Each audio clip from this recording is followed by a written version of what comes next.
November 1903. This was against Kartini's wishes, but she agreed to appease her unhealthy father. Her husband understood Kartini's aims, allowed her to establish a school for women in the east porch of Rembang, Regency of Complex. The only son of her was born 13 September 1904. A few days later, on September 94, Kartini dies at the age of 25. She was buried in rural village Rembang. We can take a lesson that as a woman, as well as Kartini, we as a woman will take a risk for our life to give birth to our children later. That's the destiny for each woman. And we know how much sacrifices our mothers gave birth to our first time to the world. 1, 2, 3, come on!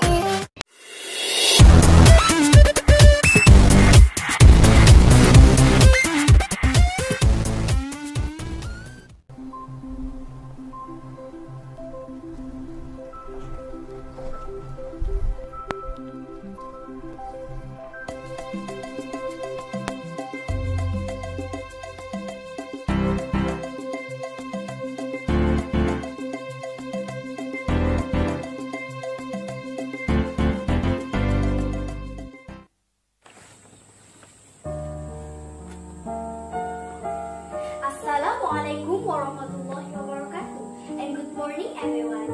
Let me tell you about Raden Ajeng Kartini's story. Do you know about Raden Ajeng Kartini? I think all of you know about Raden Ajeng Kartini. She is our idol and our heroine. Do you agree if she is our idol? Well, let me begin the story.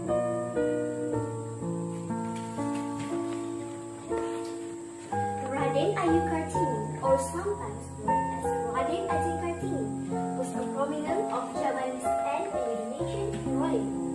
Kartini was a pioneer in the field of women's rights for Indonesia. She contributed for the world to be like it is now. We should be proud of having figure like Kartini because she had fought for women's rights. She was different with the other heroes because she didn't struggle with guns, but she struggled with her toes. Kartini was a great, smart, brave, and strong woman. She also had extensive knowledge and high social spirit. Kartini gave some example of this woman.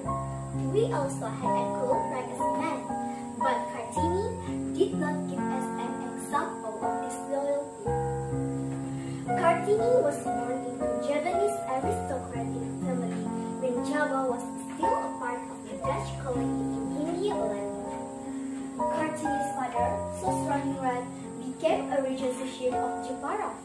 Kartini's father was originally a district chief of Mayong.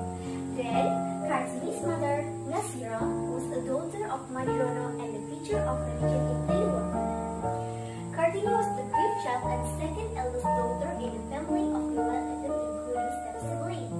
She was born into a family with a strong intellectual tradition.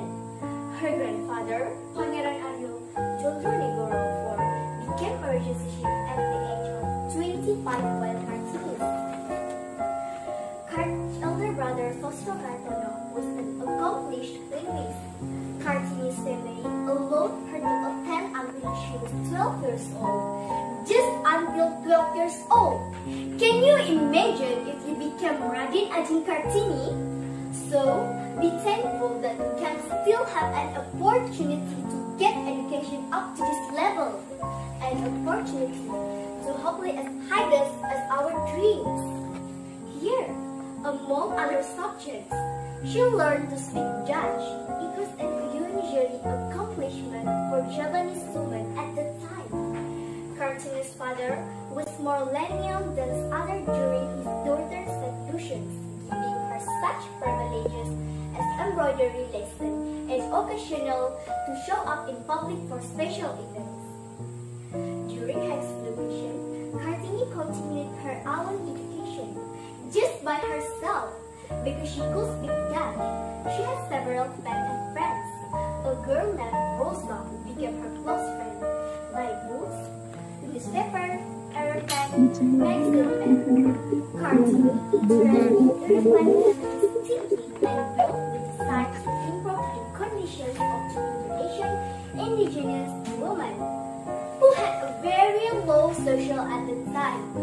One thing to underline that Kartini just imitated the way they think, but not their style. Kartini liked the way they responded to guests. Kartini concerns not only in the field of women emancipation, but also at problems of her society. Kartini saw that the struggle for women to obtain their freedom, autonomy, and legal equality was just a part of a wider movement.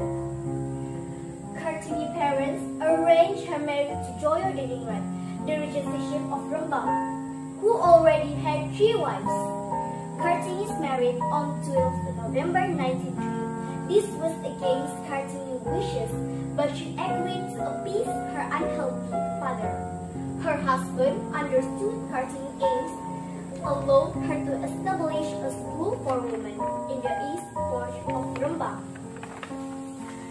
Regency of Complex. The only son of her was born 13 September 1904. A few days later, on September 94, Kartini died at the age of 25. She was buried in rural village Rembang. We can take a lesson that as a woman, as well as Kartini, we as a woman will take a risk for our life to give birth to our children later. That's the destiny for each woman. And we know how much sacrifices our mothers gave birth to our first time to the world. Inspired by Raden Ajeng Kartini model, Van de Venter established Raden Ajeng Kartini Foundation, which built School for Women, Kartini School in Semarang in 1912, followed by other women's schools in Surabaya, Yogyakarta, Malang, Madiun, Cirebon, and the other areas. In 1964, President Sukarno declared Raden Ajeng Kartini's birthday, 21 April, as Kartini's Day, an Indonesian holiday. As we already know that Kartini is a very famous and important person for us as women. Because of her, we can get the same independence with the men. Let's move the new Kartini. Let's move the Indonesian woman. I think that's all. Thanks for your attention. Assalamualaikum warahmatullahi wabarakatuh.